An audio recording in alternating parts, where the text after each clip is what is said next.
You are listening to the Horse Radio Network, part of the Equine Network family. Well, hi, everybody, and welcome back. This is Glenn the Geek, founder of the Horse Radio Network and host of Horses in the Morning, the daily podcast for the last 15 years. Welcome to the WESA Retail Roundup. The Retail Roundup is your go-to virtual hub for all things retail. Join panel discussions, learn from webinars, share your thoughts, talk to each other. We encourage that. And you do that by going to our Facebook group. Just search for Retail Roundup on Facebook and join the group over there to have conversations about what's going on in the wholesale and retail world, in the horse world. Today's session in this Retail Roundup, we're discussing displays that make saddles, pads, and more fly off the shelves, especially when you don't have much space to begin with. And I don't know about you guys, when we had our tack shop, it was tiny. It wasn't great, big, huge space. So you're always looking for better ways to utilize your space. Our guest is Megan Robinette of Mackie USA, and she's a WESA seasoned exhibitor known for blending fashion-forward tack with equine essentials. And I apologize for my voice. I was on vacation last week, and apparently I talked too much. So, Megan, thanks for joining us. Appreciate it. Thank you for having me. So, tell us about Mackie USA. For those that don't know, what do you guys sell? What do you have? Well, I'm a manufacturer, and I started Mackie USA almost 8 years ago because I had a horse, and I frankly didn't like the product. I didn't care for the quality, and I liked a little fashion. And a friend of mine owned a large horse cookie company that I won't name, and we used to walk our horses around the property. And I was a manufacturer for several factories overseas and sold a lot of the majors in the United States. So I knew how to make product and how to work with designers. And so she when I would be stomping around on rainy days, walking our horses, and she said, "Why don't you do a line of equestrian?" I was like, that's going to take a lot of money. I hadn't thought through that's also really big product. It's large physically, takes a lot of storage, a lot to house. She was making cookies, so that's a whole other thing. Yeah, horse blankets, a little different deal. It's a little larger. So she said, "What would you do if you did it on our next walk?" And I said, I have a vision.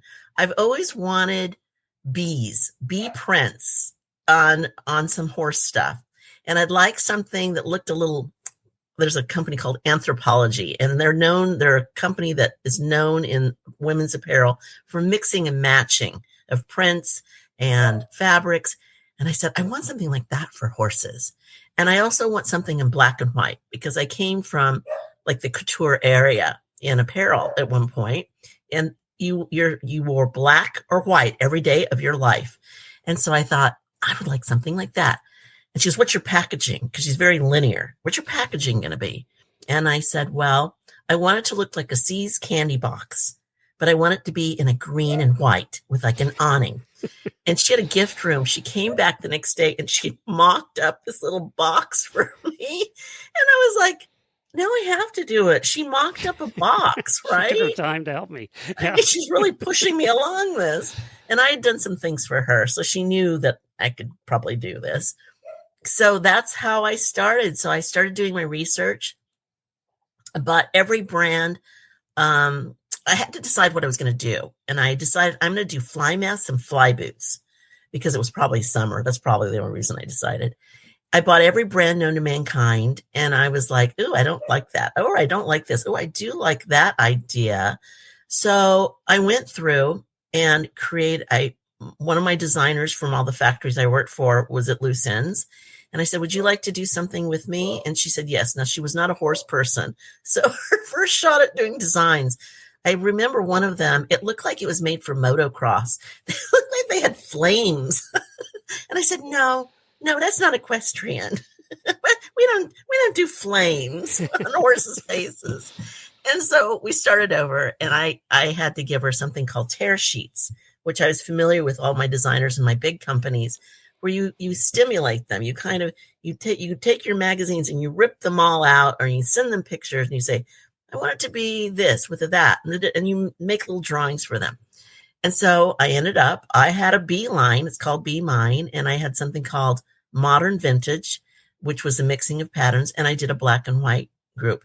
very small and neat and tidy, and added a few things. And the first time I went out, everybody was like, oh my gosh, equestrian people are so funny. This is like the Louis Vuitton. Of course. And I was like, I'm enchanted. I'm designer. But my goal was I wanted to be the target of this industry. I didn't want to be Neiman Marcus, and I didn't want to be Walmart. I wanted to be Target, which I had worked for Target sourcing services. And they've done pretty well. And they've done pretty well. And you know what their shtick is, and this is what we were trained as product managers there. They are about quality and fashion. They have their fingers on fashion because they have designers, but they're really about their quality and about a really good price. And that's who I wanted to represent.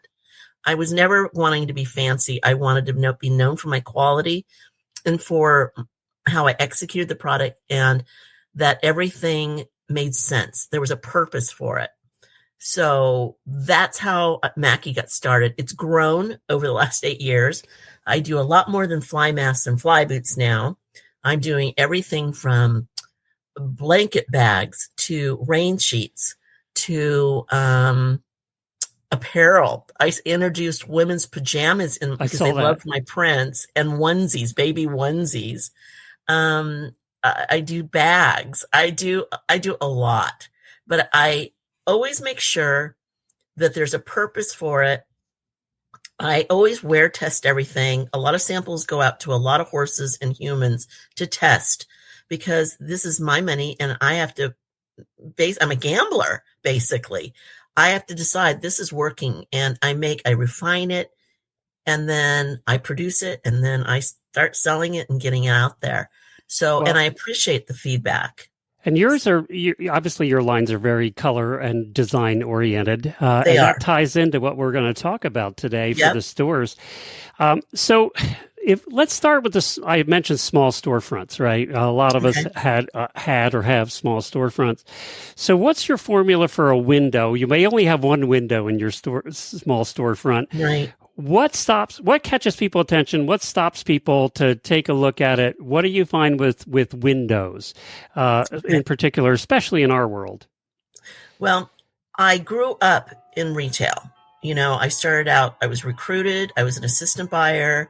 They made you be on the floor. I was a buyer, and then I was a merchandise manager and a VP. So I grew up in mostly the apparel and home industry. And I didn't know how to do a display or a window or anything else. Now that I am a manufacturer and a wholesaler, I don't have the opportunity to do a lot of windows. But what I try and do for my clients is, one of the reasons at WESA I spend so much time, more than probably any other vendor there. And Sophia can attest to this, because I'm there, probably 10, 12 hours setting that booth up. She did say that. Yeah, I'm there. And my team is there with me, and they're merchants. They may not have come from the horsey world, but they're merchants. Because my goal, first of all, when I manufacture a collection or I add anything to my company, an item, I make sure that it has a purpose and there's a reason, and that it's going to be involved in a collection. Because collections, even though you may just need items out of the collection, it's going to make it easier to merchandise it. So when I come to WESA or WESA, I have the intent. I say it both ways, so you're good. I know. I go through and I make displays, because my goal, and this is something that I've worked on with some of the other vendors at the show, because I'll say my goal is to show people how to merchandise my product. Because if they buy it and they just throw it out there, it's not going to sell. And then they're going to call me and say, oh, sorry, your stuff didn't sell. Now, when I started 8 years ago, my product was a little shocking, frankly, because I do prints. I'm known as a print house. They're all exclusive to Mackie. And they may not be for everybody. And I tell everybody that it may not be for you. But I have a vision, and it's prints. And you can mix and match it with some solid pieces and some other prints. So when you look at a window, for example, if you buy the line correctly, and I never tell you can buy anything you want in my line, it'll hopefully all coordinate. When I think of a window, I think it's got to be eye-catching. It's got to be really precise. and it's got to tell a strong story, whatever that's going to be. So let's just use the Be Mine collection as an example. I probably would put a backpack in there, and a couple of other pieces from Mackie. But I also would use props. Like one of the things that I do is there's a guy that makes signs at WESA. I bought signs one year and it said "Bee Crossing," and they were yellow and bright. Or I don't know, remember some of the signs, but I would buy a couple of them and I stick those on the fixtures. And then one of the things I had this idea, it needs some light. And, windows need light because they tend to be dark. A lot of them are dark. Yeah. They're dark, right? So I went on some website and I found that you can buy all these strings of lights, and I found bees. And so you just put, you can have them blinking. They can be solid, and you just use a little battery in there. And so I started doing that at the show, and I put them around my corners, and the ladies were coming. They're like, "Oh my God, your display is so cute. We'd love this for our window." And I said, "You got to get these bees. This is where you get them. Go buy some signage. Go see that guy." And so that, I feel like they get it. Those ladies are getting it. So for me, have a point of view. Don't do too much. And it doesn't have to be lights or signs. It could be some of the most beautiful displays I've seen in windows. They'll have foliage. We are equestrians, so it should be excuse me, some outdoors in it. Yeah. Some greenery, something, right? So it could be in the fall, maybe you do autumn colors and you do it in a big bucket. It should have something, and keep it clean. I do a lot of small items, but in my displays, I tend to do them on their own or as an accessory piece on an item, because if you try and put it all together, it just gets messy and nobody can really see the one item. So that's my advice on a window. Keep it clean, keep it tidy, tell a story, use props. And the other thing is elevate. Do different elevations in it, whether it's a stool that you put in there, a charming little table, not a lot of pieces. Yeah. Something. A saddle. Yeah. Something. A saddle. Yeah. Something so that you've got some different elevations, because if it all goes straight across. And I remember I had a display guy when I worked for the couture company, and they were very fussy about that.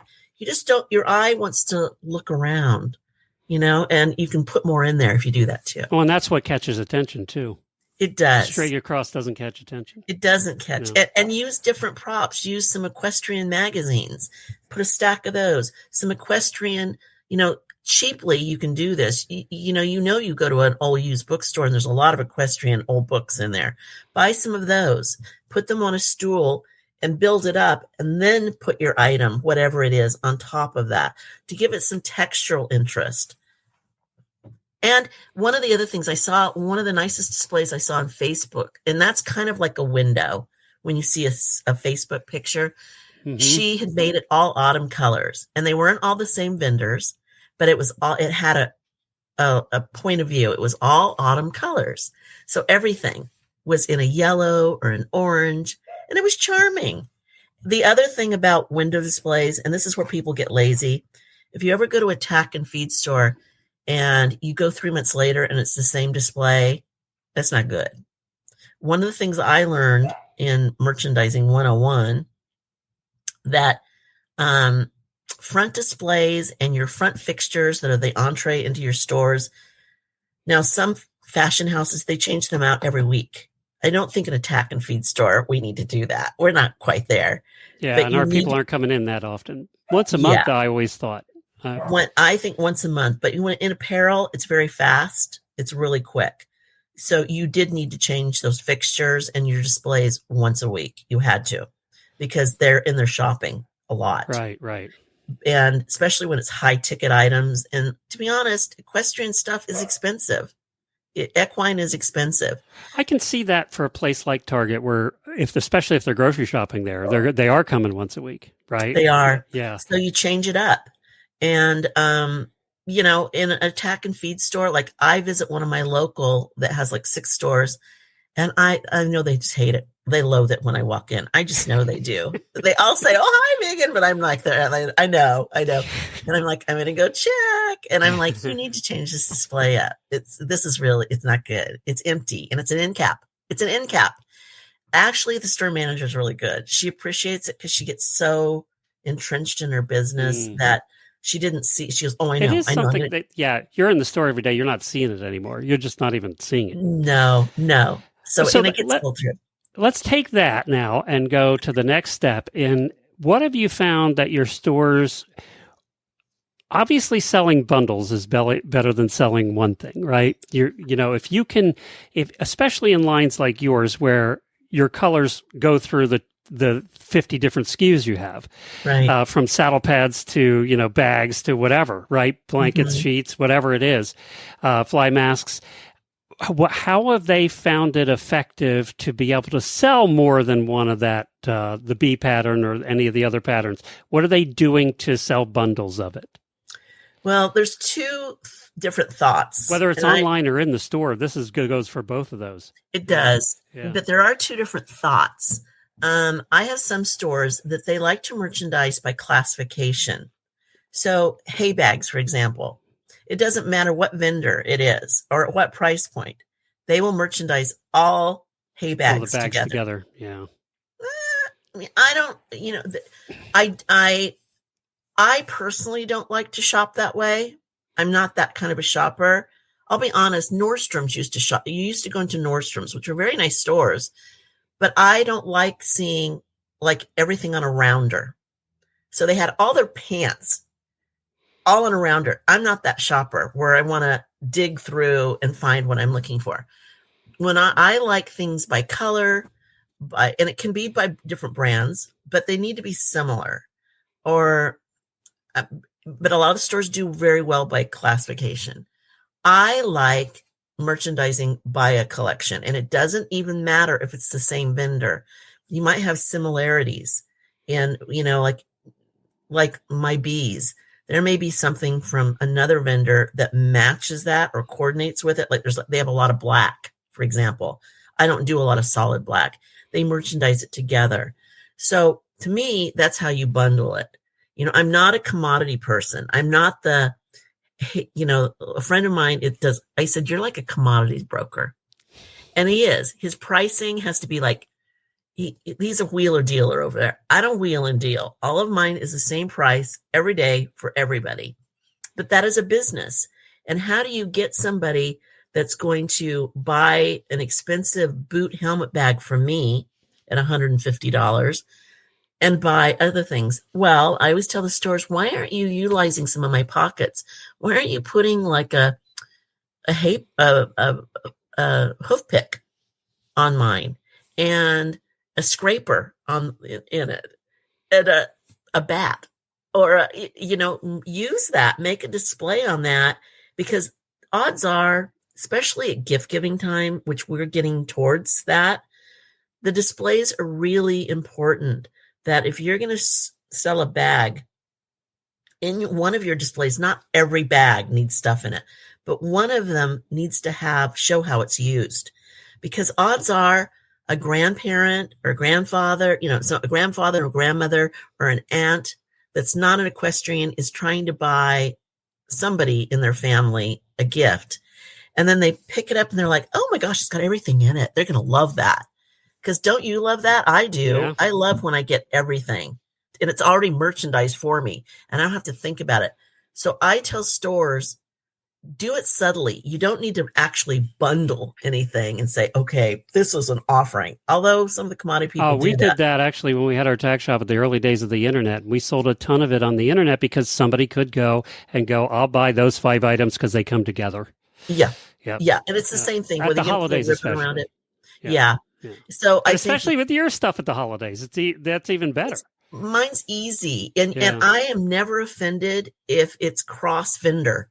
I don't find that offensive. I like it because I'm never going to make a hoof pick. That's not my thing. I'm never going to make horse cookies. And I'll tell you, it goes back to when the charities, I do a lot of charity work, obviously. A lot of the barns right now are having their events. Business has been really tough for not only the tack and feed stores, but for the barns, it's really tough.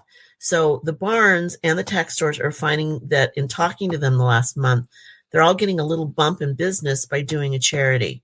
So when I send them, I donate packages. I merchandise them for them. And I tell them, just lift it out of the box and put it on it, because somebody's going to want that. And they're going to want the whole thing, and they'll raffle it, they'll do whatever. And so they're getting more savvy about, the barns are even, about presenting these auction things. They're not just laying them out. Look, you could win this. They're having to work at it. And so I actually just, one of the reasons I was late today, I was mentoring one of the big barns in New York. She took all of my bundles together and laid it out because she thought that's how they do it. I said, no.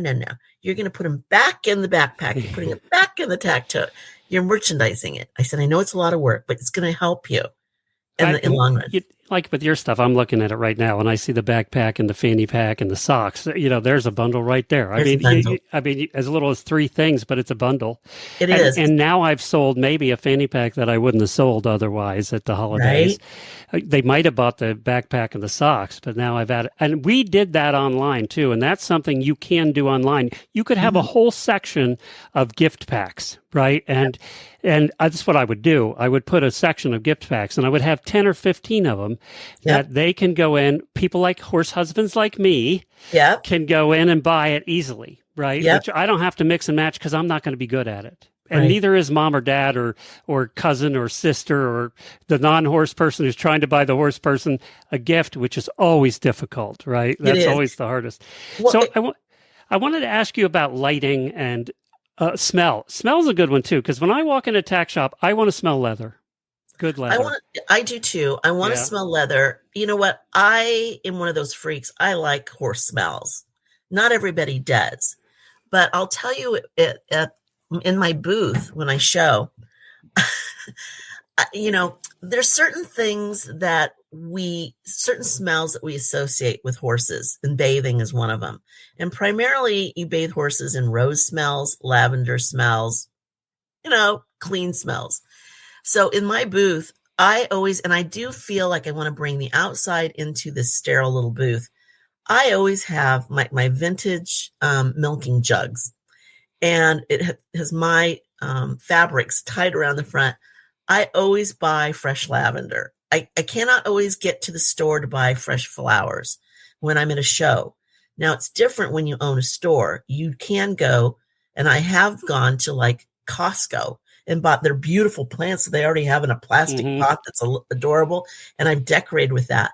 But, in January for me in trade shows, it's a little difficult because you're going to the Midwest. They don't have a lot of flowers.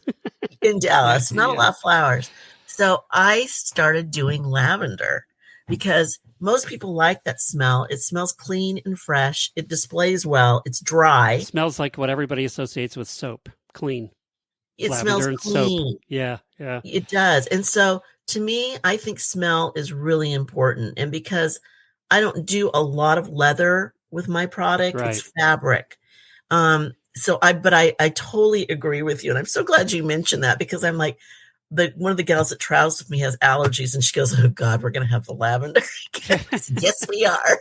We're getting fresh lavender from Wisconsin this year.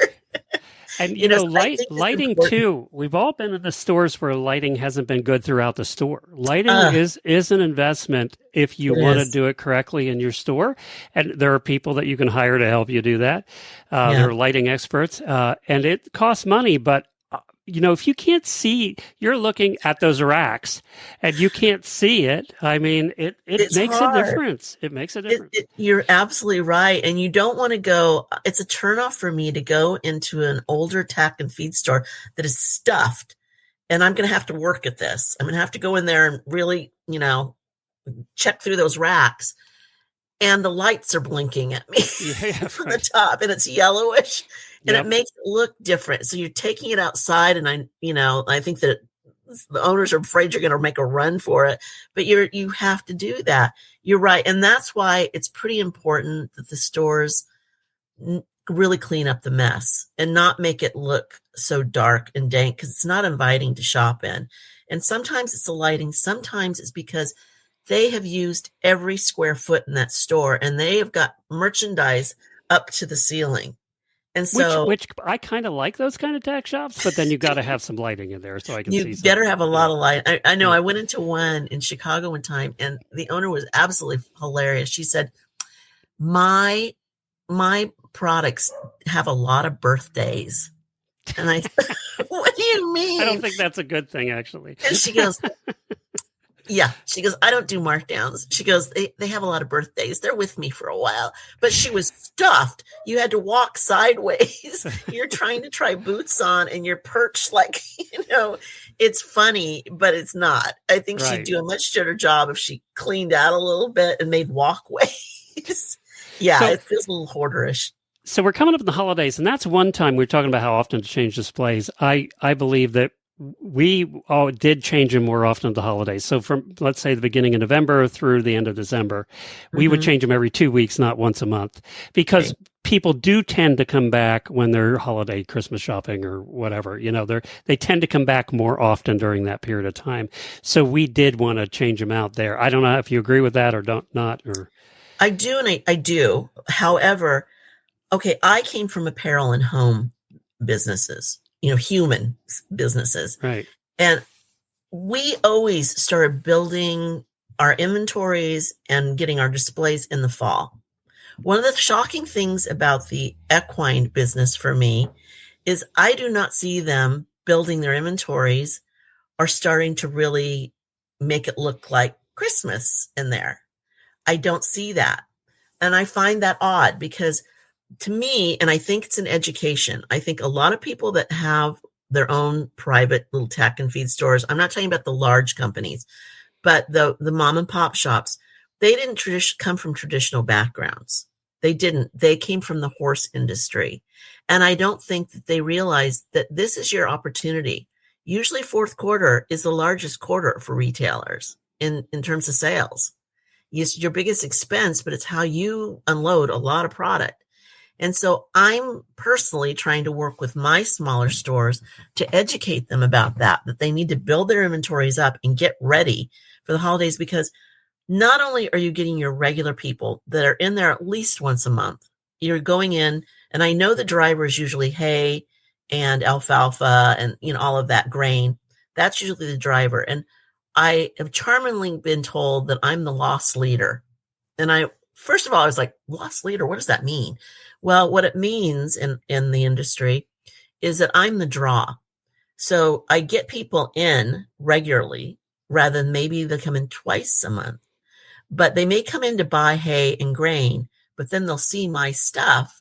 And that's why it's really important that it's displayed and it's all in stock and it's ready to be sold, because I am their loss leader. They're like, oh, while we're here, we might as well pick up another bag of grain. And that's where most of the tack stores are, at least the tack and feed stores, make their money. So they've got to get in the headset that the holidays are coming. You need to build up and get your loss leaders in there.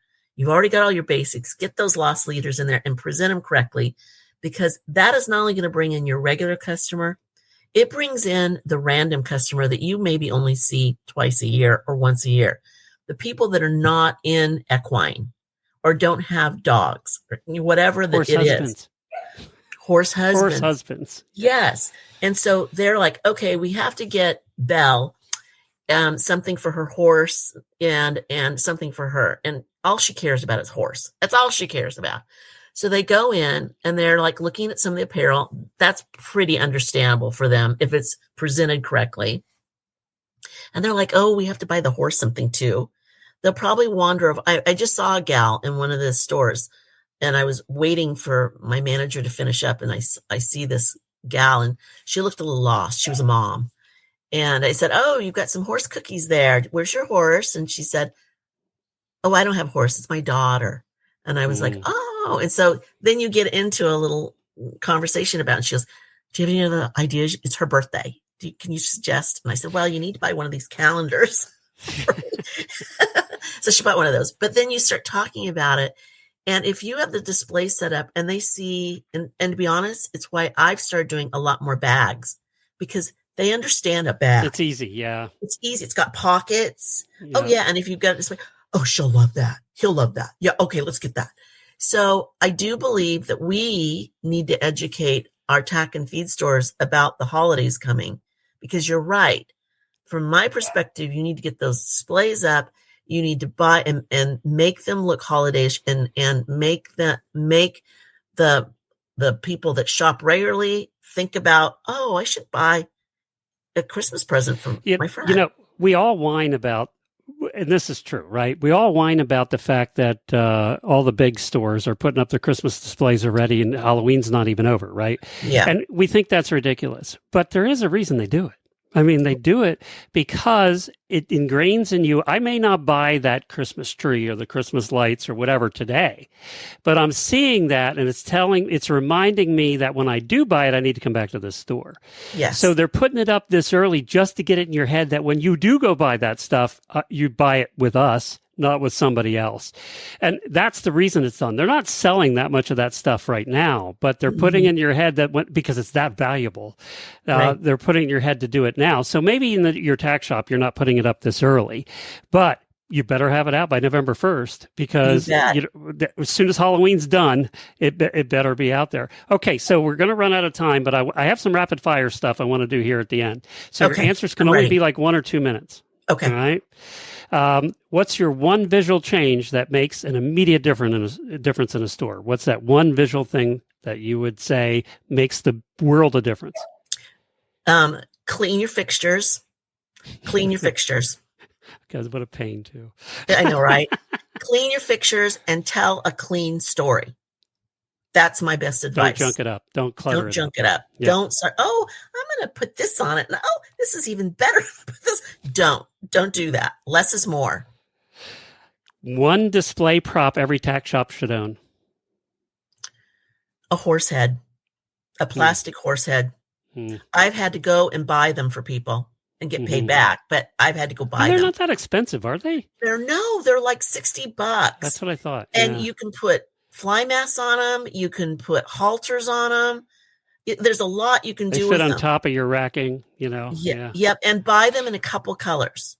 Buy them in a black and a brown, because things present differently. Like if you're trying to sell a navy blue halter, it doesn't look so good on black. It looks better on a brown. Good idea. What's your never again merchandising mistake? Oh, I thought about that when I read that. I've done so many, because I'm very eclectic, and I'm like, let's try this. One of the worst things is I had a bunch of horse blankets, and I didn't know how to display them. So they're hard. They take up a lot of room when you display them. They take a lot of room, right? It's hard. And I didn't know what to do. I needed to show them. So the reason Weatherbeeta has 12 booths is because it's hard to display those. Well, and they have those arms that you put them on. I didn't have those arms, and I certainly didn't have that space. So I laid them on the table. I opened them. I wanted people to see, because I had all the bells and whistles, and I put They didn't look like horse blankets, did they? No, it just looked like fabric, a lot of fabric. Yeah. And how do you do it now? Huh? What do I do now? How do you do it now? I'm so clever now. Okay, what I started doing is first of all, I started carrying a extra small. I only size because I am meant for the tack and feed stores that have no room. I figured out how to make my rain sheets in small, medium, large, extra large, like ready to wear. I'm like ready to wear. So, like that's a term in apparel. But I added a size called extra small that fits a large mini small horse. So now I display my blankets in the mini size, and I layer them up the wall. The other thing I started doing is I started doing pictures, canvas transfers. I know it sounds odd, but you can send a picture into these canvas transfer online people, and you can get it in any size. So now I have pictures of like horses in blankets out in a field in these beautiful, colorful canvas transfers. That's beautiful. And I put those in displays. Those would be great for stores, canvas transfers, and they're cheap. I have seen some companies too with large that make just miniature display size, which are really cute. And by the way, do get attention because you're looking at them and saying they're really cute. Yeah. And I did see one where they they took those little arm racks like you see at Weatherby, Right. and they did the whole display of mini size blankets with that, and it was really the Adorable. cutest thing you ever saw. I bet it was adorable. And who doesn't love a mini size? Like, right. In all my prints, I've got all these goofy prints, like a squirrel and I'm looking at some of them. And bees. And they're about this big, and we put them on. I like the flying frogs too, by the way. Oh, and I love which bring good luck, by the way. We put them on a pole, and then we put string, and my friend layers them up the wall. It like shows. It's the best way to display along with the pictures, because people, especially equestrians, they are not visual people. You have to show them. And so my pictures, I put up this one big one, and it's a mini horse and a huge big warm blood, and they're turning in this range, and they have the same range sheet on. So you see this, and you see them turning. It stops people. They walk by and they're like, "Oh my God, that's adorable." And I don't care what equitation you do. I don't care if it's Western or English. In fact, I had a barrel racer who Sophia knows, she's an influencer, stop, and she was like, "Do you think that would fit my horses?" And I said, there you go. "Show me your pictures." Yes, it'll fit. Yeah. All right. One thing, one detail that they could change today that would make a world of difference, and we'll end on that. Create aisleways. I'm going to give you two. Create aisleways, because I know you've got a lot of stuff, but you can't have people walking sideways in your store. And it's hard to get from the front to the back, and it's bad feng shui. Do that, but also try and tell some stories.